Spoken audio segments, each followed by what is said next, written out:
Hey, welcome back to Truth, Trust, and Trajectory with your girl, Shakim B. And today we're diving into a topic many of us can relate to looking for love in all the wrong places. How many of us women have often found ourselves in the position where we were seeking validation, fulfillment, and love outside of ourselves, only to find that what we were searching for was right here within us? If this sounds like an interesting topic, please keep watching.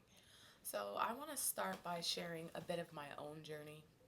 For a long time, I found myself drawn to relationships with the hope that they would fill the gaps that were inside of me. And oftentimes, when we look to others to fill those voids, we're often disappointed because no one can truly give us what we haven't found in ourselves first. I realized that until I felt whole and fulfilled on my own, I would keep searching, keep grasping um, without ever truly finding love. So, real quick, one of I think the most pivotal parts and what really drove me to starting this podcast was obviously for one, I want to be able to empower women all over, right?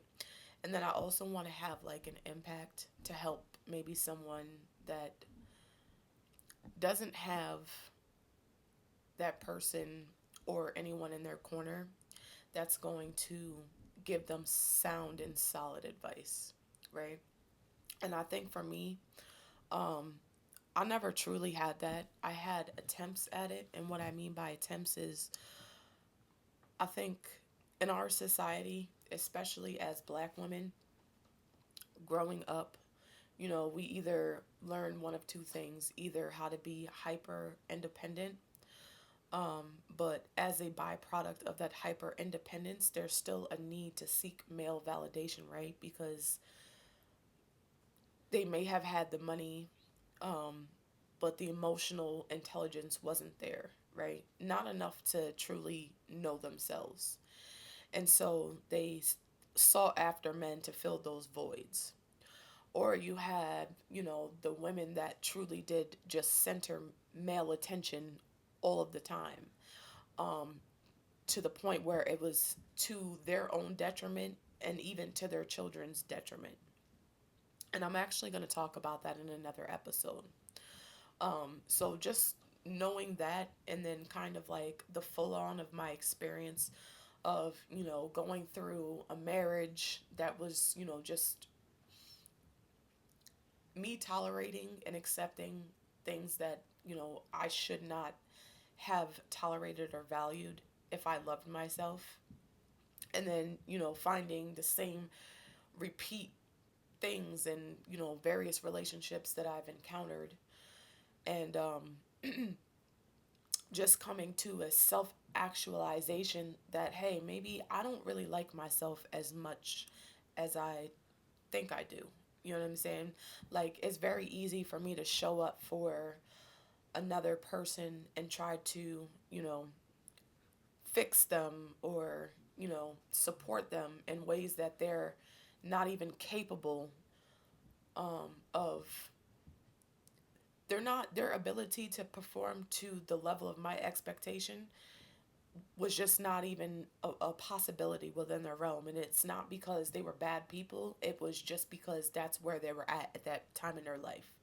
You know what I'm saying? So I found myself tolerating and putting up and dealing with, you know, bad behavior, mistreatment, neglect, abandonment. And it's just like, I can project all of this onto another person and say, oh, it's their fault because, you made me feel this way.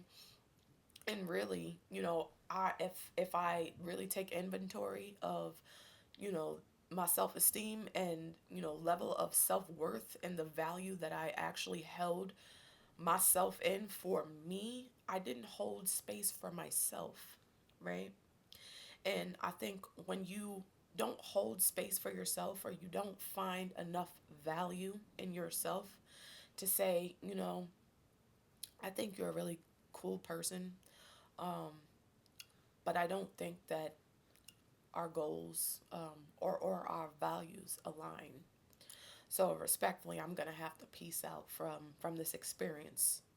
You know what I'm saying?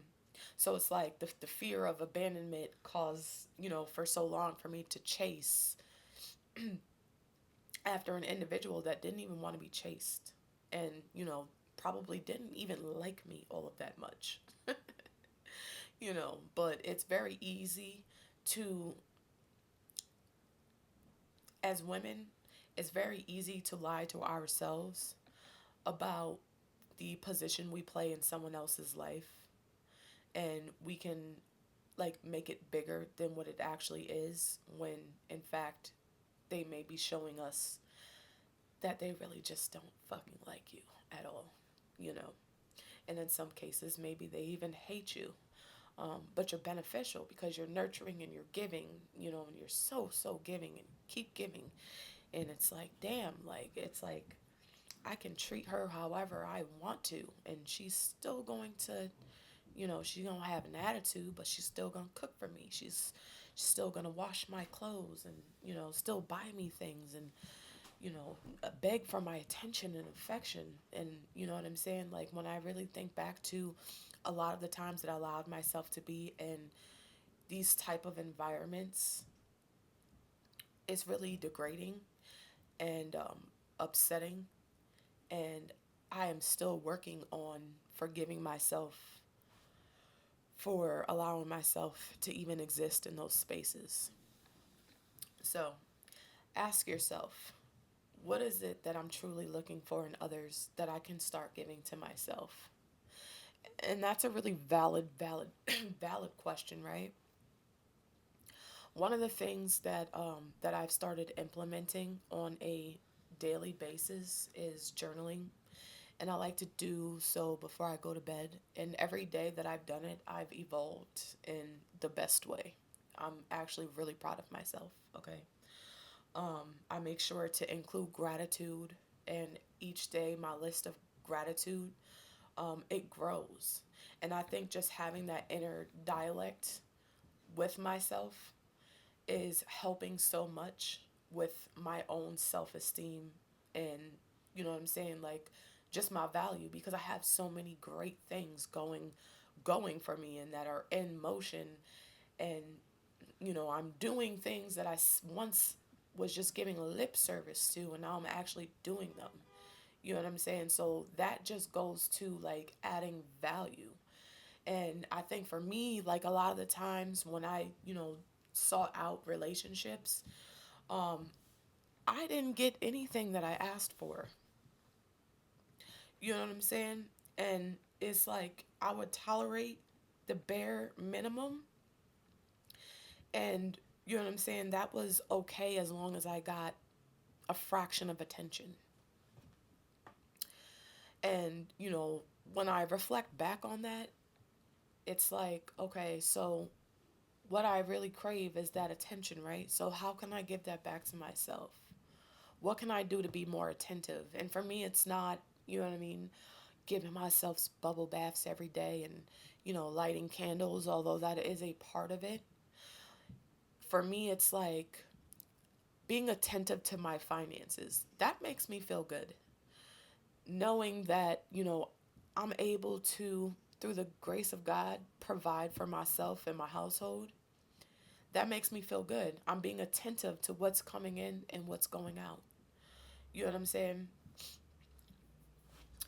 Um, Being attentive to the way that I feel. So I also, do daily check ins with myself in the morning. Sometimes I hop out of bed, like the last 2 days, I've woken up kind of late. So I just like hopped out and hurried up, got ready, and went to work. By the time I'm on the road, I'm like, hey, Shakim, you didn't check in today. Like, how are you feeling right now in this moment? In this moment, how are you feeling? And so I do like a self scan just to see, like, okay, right now I'm a bit anxious. I'm a little tired, but that's okay. Like, it's going to surpass. I'll be okay, you know? And then just being noticing subtle changes in my emotion throughout the day and checking in at those moments when it matters. and being kind and patient with myself and not getting frustrated with myself that, hey, you know, you should be over this. Why are you still thinking about it? Um, Instead of doing that, like, no, this is normal. Sometimes things do take time. So it doesn't make you a bad person to still think about these things. I'll allow myself to think about them and then, cut it off. And then try to refocus my attention on what's going on right now. What's going on with me right in this moment. Okay. So, loving yourself is one of the hardest things we can do because we are all intimately aware of our own flaws, right? We know our scars, insecurities, and weaknesses, but what if we start seeing these flaws as parts of ourselves that need compassion rather than criticism? Learning to love yourself, even with all of the parts you may be trying to hide, brings an level of freedom. When you love yourself, you're not easily shaken by the love or lack of love from others. Imagine being your own best friend. How would you treat yourself if you truly accepted and embraced who you are right here, right now? Another key lesson I learned is the power of no. When we're looking for love in the wrong places, we often end up compromising our values, boundaries, and vision for our future. But learning to say no to whatever doesn't serve you is an act of self love and respect. Ask yourself, does this person, relationship, or situation align with the version I have for myself, the vision for my future? Because if the answer is ever no, then it should automatically be a no. And I think for people that, for women that suffer with, you know, needing male attention and, having to center men, sometimes that comes from a place of lack somewhere in your childhood, right? So we automatically want this person to like us, and so we convolute love and attention, and they are not the same, right? They're so not the same. Remember, every time you say no to something that doesn't align with your future, it's a yes to something better. And I'm starting to see proof of that, little by little, day by day, because I used to hear this and it used to trigger me so bad because I'm like, well,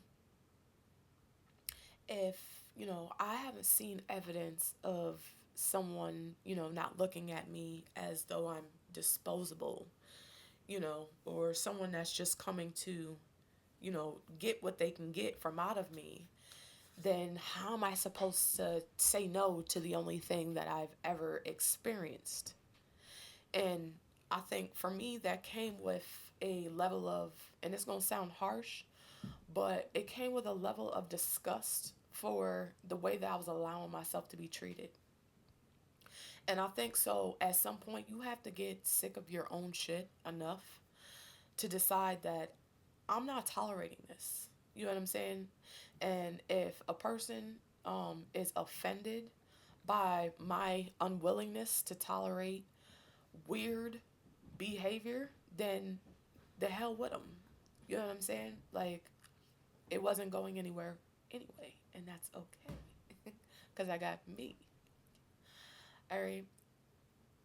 It's funny. We often think that finding love will make us complete, but I've come to understand that the most fulfilling relationships are those that complement the wholeness that we already feel within ourselves. When we stop looking for others to fix us or complete us, we can really enjoy the relationships as they're meant to be.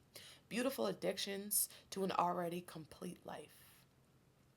Not addictions, additions, guys. Come on, listen. The journey always brings us back to ourselves.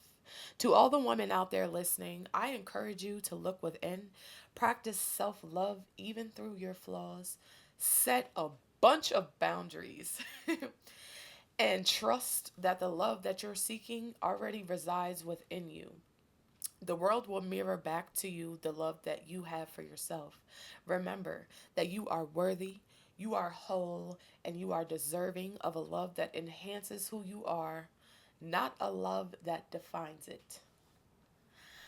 If you guys enjoyed this podcast, please make sure that you click that like button and also make sure you subscribe. I want to I want to appreciate you guys for tuning into this episode of Truth, Trust, and Trajectory.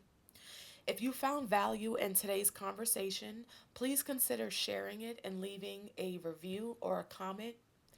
And remember to follow along my YouTube channel for more content in my journey as an aspiring life coach. I love you all so much, and I wish you the best rest of the day. Peace and hair grease.